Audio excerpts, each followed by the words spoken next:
আমরা আর চিনি কি? ফেরেশতা যদি আমাদেরকে বলে জান্নাতে কি কি ফল দেব, তা আমি বলবো যে আপেল, মালটা, আঙ্গুর, আনার, হ্যাঁ এও। আর ফেরেশতা বলবে পেয়ারা, আচ্ছা হ পেয়ারাও দাও 2 পিস। আর কিছু? আর তো তেমন কিছু মনে আইতেছে না। ফেরেশতা হাসবে, ইন্না লিল্লাহ, কি কইলেন আপনি হুদাই আপেল মালটা লইয়া? আর এটা জান্নাত, তো এখানে তো কোটি কোটি ফলে আছে। আপনি দি এই 5-6টা স্যার ভাই, আমি তো এর দূরে জানি ভাই, বাকিটি আমনেই দেন। রব্বুল আলামিন বলবে আমার বান্দাকে দিতে থাকো, আমার বান্দা খেতে থাকুক। আখিদিনা মা আতাহুম রাব্বুহুম ইন্নাহুম কানু ক্বাবলা যালিকা মুহসিনিন। রব্বুল আলামিন বলেন আমার বান্দাকে জান্নাতের নিয়ামত আমি মাওলা দিতেই থাকবো, আমার বান্দা নিতেই থাকবে। ফেরেশতা বলবে রব্বুল আলামিন এত দিচ্ছেন কেন? আল্লাহ বলবে জানো না, ইন্নাহুম কানু ক্বাবলা যালিকা মুহসিনিন, ইতিপূর্বে আমার এই বান্দা দুনিয়ার হায়াতে পুরাপুরি নেক আমল করেছিল। একবার ফজর, আবার জোহর, আবার আসর, আবার মাগরিব, আবার ইশা, আবার তাহাজ্জুদ, আবার আওয়াবিন, আবার জিকির, আবার তেলাওয়াত, আবার তাসবিহ, আবার দান, আবার সাদাকা, আবার হালাল উপার্জন, আবার বিবি বাচ্চার ফিকির, আবার মানুষকে আল্লাহর দিকে ডাকছে। দিবানিশি আমি মাওলার জন্যই কাটাইছে। বান্দা সারাটা জিন্দেগি আমাকে দিয়েছে, এবার আমি আল্লাহ আমার বান্দাকে দিতে থাকি। নে বেটা, তুই দিছ তো আমারে 60 বছর, আমি তোকে দিলাম অনন্তকাল। আখিদিনা মা আতাহুম রাব্বুহুম। মেরে মুহতারাম, আমার বাপ, আমার ভাই, এক ইমানদারের জিন্দেগি ব্যস্ততম জিন্দেগি, আখিরাত নিয়ে ব্যস্ততা। কি নিয়ে ব্যস্ততা? আখিরাত নিয়ে ব্যস্ত। আখিরাত নিয়ে, দুনিয়ায় কোন রকম মিলাই লেলে হয়, কোন রকম। আমি এক দোকানেই তরকারি কিনি সবসময়, ভাই যা আছে দিয়া লাও মিল করে। কত হয়েছে নাও।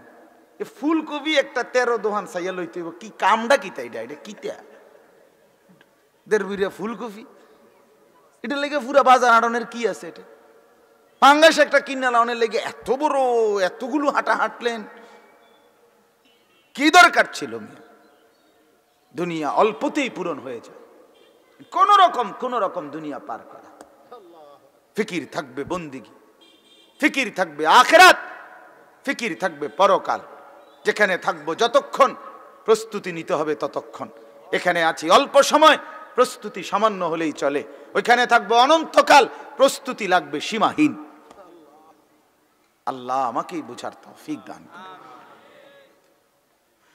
পবিত্র কোরআনুল কারীমের 5 নম্বর পারা, কোরআনুল কারীমের 4 নম্বর সূরা,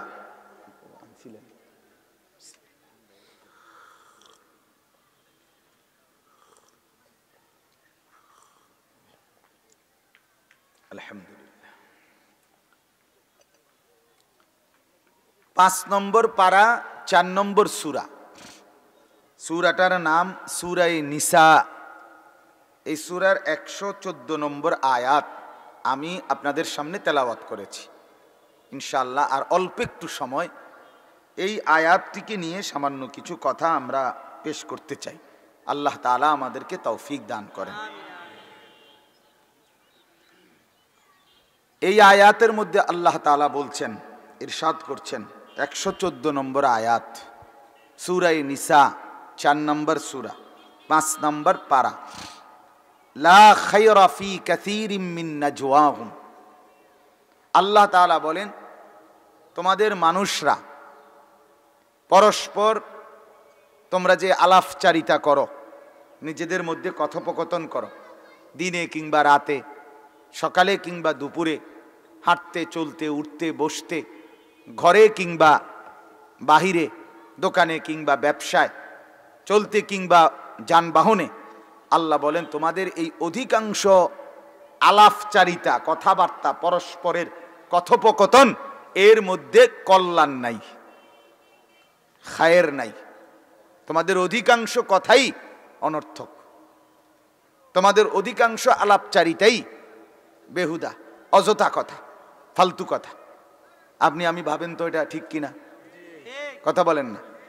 জীবন চলার পথে ঘরে কিংবা বাইরে, উঠতে কিংবা বসতে, চলতে কিংবা ফিরতে, দোকানে কিংবা বাজারে আমরা যে কথা বলি বেশিরভাগ অধিকাংশ কথাই এ কথার কথা। এমনি কও না রে, বলো না রে কি এ আপনার পাঞ্জাবি, এটা কি কাপড়? জাপানি টরে না? হ টরে। তো এটা কি টরে? জাপানি টরে। কত করে কিনছেন? 280 করে। 280 করে, 230 টাকা করে ডাইক্কা বেছে। আপনি আমারে বলতেন কয় ডর্জন লাগবে, আপনার কয় গজ লাগবে মিয়া, অ্যাভেলেবেল আমি 230 করে এনে দিলাম। হইল সিলাইছেন কই? চান্দিনা। চান্দিনা মানুষে পাঞ্জাবি ছিলা। এই যে কথাগুলো বললো, ফেসালরা ফাইল, এবার পাঞ্জাবির কাপড় কিনে আপনার 3 মাস হয়েছে, ফিন্ডে হলাইছে। আপনি কেন এই কথাগুলো বললেন বলেন? এই কথাগুলোর কি ফায়দা? কথা একটা উদাহরণ দিলাম আর কি। এরম অজস্র কথা প্রতিনিয়ত আমরা যা বলে থাকি তার মধ্যে খায়ের নাই, লা খায়রা, কল্যাণ নাই। আল্লাহ বলেন উপকার নাই, ফি কাসীরিম মিন নাজওয়াহুম, তাদের মানে এই মানুষদের অধিকাংশ পরস্পরের কথোপকথনের মধ্যে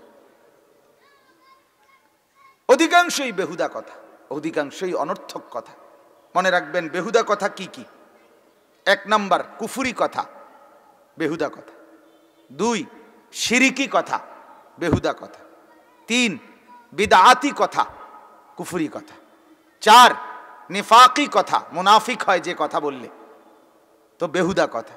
5 সমস্ত কবিরা গুনাহের জন্য যত কথা, বেহুদা কথা। 6 সমস্ত সগীরা গুনার জন্য যত কথা, সব কথা বেহুদা কথা। 7 সমস্ত সামাজিক রুসুমাত, কুপ্রথা যেগুলো মন্দ প্রচলন সমাজের, এগুলোর যাবতীয় কথাবার্তা, এটা বেহুদা কথা।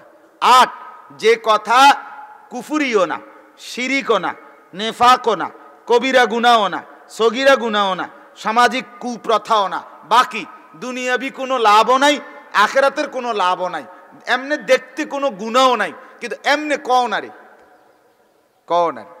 ভাত খাইছেন নি? কি দিয়া খাইছেন? আলু দিয়া? কি নতুন আলু না পুরান আলু? নতুন আলু। এই সাইজ কেরুম, কি ছোটো সাইজ ইটি লইছেন না তো বড় সাইয়া লইছেন? আপনার ক্ষেতের না মানুষের থেকে কিনছেন? এই মানে এই যে ফাঁকনা আলাপ, আপনি বলবেন যে হুজুর আমি খারাপ কিছু কইছি না, আলুর কথা না জিঙ্গেছি। না, আলুর কথা তো খারাপ না, কথা ঠিক আছে, কিন্তু এটার অর্থটা কি? এ কথাটা বেটা বলে কি ফায়দা আসছে? কোনো ফায়দা আছে এটার দ্বারা? এরকম কথা। তাহলে এই সব কথা বেহুদা, অনর্থক।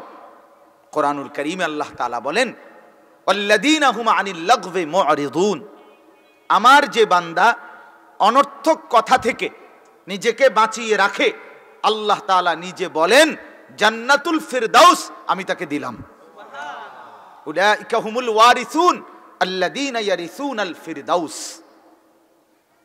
এই গুণ যার মধ্যে আছে যে অনর্থক কথা থেকে নিজেকে বাঁচিয়ে রাখে, তো আল্লাহ বলেন জান্নাতুল ফিরদাউস আমি তাকে দিলাম। তাহলে আজকের প্রথম সবক, আমি দ্রুত এর জন্য লম্বা করতে চাই না, প্রথম সবক এই আয়াতের প্রথম অংশ যে বেহুদা কথার মধ্যে কোনো কামিয়াবি নাই। বেহুদা কথা ত্যাগ করলে তার ঠিকানা জান্নাতুল ফিরদাউস। সুবহানাল্লাহ। হাদিসের মধ্যে আছে, হযরত উকবা ইবনে আমির রাদিয়াল্লাহু তাআলা আনহু বলেন মান নাজাত ইয়া রাসূলুল্লাহ, নবীজিকে জিজ্ঞেস করলেন হে আল্লাহর রাসূল মুক্তি মিলবে কিসে? মানে জাহান্নাম থেকে। কিসের থেকে মুক্তি? জাহান্নাম থেকে মুক্তি মিলবে কিসে? আল্লাহর নবী সাল্লাল্লাহু আলাইহি ওয়াসাল্লাম বললেন আমলিক আলাইকা লিসানাক, 1 নাম্বার তোমার জিহ্বা তোমার দায়িত্বে রাখো, তোমার হাতে রাখো, তোমার কর্তৃত্বে রাখো এই জবানকে, অর্থাৎ এই জিহ্বা শুধু খুলে দিও না, যা মন চায়, আ কথা কু কথা, দরকারি কথা বেদরকারি কথা, হাসতে হাসতে কথা, কাশতে কাশতে কথা, রসিক কথা মজাক কথা, ফালতু কথা, ঠাট্টা মস্কারি টিটকারি ইটকারি এই জাতীয় কোনো কথা বলবা না। বরং কি বলছো নিজের দিমাগ, নিজের খেয়াল, নিজের দিল পুরা খেয়াল রাখবা যে আমার এই কথায় আমি ধরা খাবো না তো, আখেরাতে পাকড়াও হবে না তো, আল্লাহর শাস্তি হবে না তো। এটা নিয়ন্ত্রণ করে কথা বলা, এর মধ্যেই মুক্তি, এর মধ্যে নাজাত। আরো শুনেন, আল্লাহ নবী সাল্লাল্লাহু আলাইহি ওয়াসাল্লাম বলেন, মান ইয়াদমান লি মা বাইনা লাহইহি ওয়া মা বাইনা রিজলাইহি আদমান লাহুল জান্নাহ। স্পষ্ট হাদিস। আল্লাহ নবী সাল্লাল্লাহু আলাইহি ওয়াসাল্লাম বলেন, আমার যেই উম্মত দুইটি বিষয় ঠিক রাখবে, এই দায়িত্ব নিবে, আমি রাসূল তার জন্য জান্নাত ঠিক রাখবো, এই দায়িত্ব নিলাম। এক, মা বাইনা লাহইহি, দুই চোয়াল মানে দুই গাল, দুই চোয়াল, এই দুই চোয়ালের মাঝখানে যেটা, অর্থাৎ হলো জিহ্বা, অর্থ হলো জবান, অর্থ হলো জবানের কথা, এটা যে ঠিক রাখবে। দুই, মা বাইনা রিজলাইহি, দুই রানের মাঝখানে যা লজ্জাস্থান, এটাকে যে খারাপ জায়গায় জিনা, ব্যভিচার এবং অশ্লীলতা বেহায়াপনার কাজে ব্যবহার করবে না, জবান ঠিক রাখবে, লজ্জাস্থান ঠিক রাখবে। আল্লাহর রাসূল বলে, আমি ওয়াদা দিলাম আমি তার জান্নাত ঠিক রাখবো। তাহলে জবানের হেফাজত, কিসের হেফাজত বলেন না? যার জবান হেফাজত তার জান্নাত হেফাজত।